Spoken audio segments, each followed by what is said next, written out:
హనుమంతుడు ఎక్కడన్నా అడుక్కోంగా చూసినావా? ఏంది వెనకడికి ముందుకు? హనుమంతుడు అడుక్కోంగా చూసినావా? ఆశీర్వాదం ఇస్తాడు, తనకు అన్నీ ఉన్నాయి. తను ఎందుకు అడుక్కుంటాడు? నువ్వు ఆ వేషం వేసుకొని ఎందుకు అడుక్కుంటున్నావు? నువ్వు ఇంకోటి వేసుకో, దగ్గర వేషం వేసుకొని అడుక్కో. అంతేగాని హనుమంతుడు వేషం వేసుకొని ఎందుకు అడుక్కుంటున్నావు? అంటే మా దేవుళ్ళు అడుక్కుంటే వాళ్ళనే? ఇంకేంటి నీ ఉద్దేశం? నీ ఉద్దేశం ఏంది? నువ్వు కళాకారుడు అయితే స్టేజ్ మీద అడుగు, స్టేజ్ మీద డ్యాన్స్ వేయలేకపోతే అరుసు, పాటలు పాడు, పద్యాలు పాడు. అంతేగాని నువ్వు ఇట్లా 10 మందిలో హిందూ ధర్మాన్ని ఇట్లా నువ్వు దగ్గరలా చూపించినావంటే నేను ఒప్పుకోం. మేము ఏమైందని చేస్తావయ్యా నువ్వు ఇట్లా? ఎందుకు చేస్తున్నావు అట్లా? ఇప్పటికిప్పుడు నువ్వు బయటికి వెళ్ళి తీసేస్తాండవా? ఇక్కడ నువ్వు తీసేస్తున్నావా లేదా?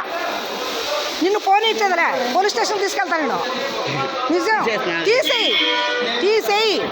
తీసేయి. ఎక్కడ వద్దు, ఇక్కడ తీసేయి. వద్దయ్యా, నువ్వు తీసేయవయ్యా, నువ్వు తీసేయి. హనుమంతుని వేషం వేసుకొని ఎట్లా అడుక్కుంటావయ్యా నువ్వు?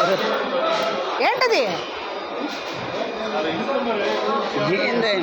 నానేం చేసిన? నాలుగేం చేసినది తేముందు? నానేం చేసిన చెప్పమ్మా. నువ్వు ముస్లిం అయితేనే ఇలా చేస్తావు, హిందూ అయితే నువ్వు ఇంత చేయవు నువ్వు. అవును, లేదు ఇంకొక క్రిస్టియన్, లేదు క్రిస్టియన్ వన్ అయిండాలా. అంత రెండు కాకుండా నువ్వు మా హనుమంతుని ఇంత అవమానం చేయవు నువ్వు. అయ్యో దేవుని దత్తంగా అట్ట ఇది ఆ మాటలు కాదు, తీసేది. తీసేయి వేషం, ఫస్ట్ వేషాన్ని తీసేయి. ఫస్ట్ నేను ఎత్తి మీద గుడ్డ అది తీసేయి. నిన్ను చూడాలి నేను ఒకసారి.